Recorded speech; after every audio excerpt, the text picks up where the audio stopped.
Na-realize nyo ba na sa sobrang evil at corrupted ng mundong to, kapag gumawa ka ng mabuti, pagtatawanan ka?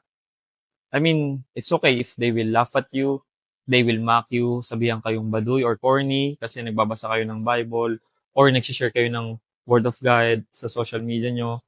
It's okay. I mean, why care about what other people say to you? Kasi kapag lagi nyong iniisip yung sasabihin ng ibang tao, you will end up becoming a people pleaser. What really matter is what God will say to you on Judgment Day.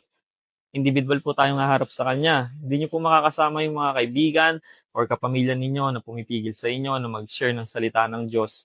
Kasi natatakot kayo, nahihiya kayo, baka pagtawanan kayo.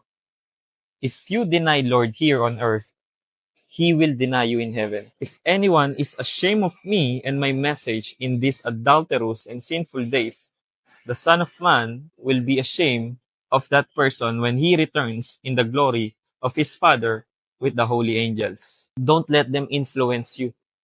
Influence them. Sabi sa James 4 verse 4, you adulterers, don't you realize that friendship with the world makes you an enemy of God? I say it again. If you want to be a friend of the world, you make yourself an enemy of God. Ako, ayoko maging enemy si God. It is a fearful thing to fall into the hands of the living God. Stop being a people pleaser. Yung mga taong yan, they will fail you. But Jesus will never fail you.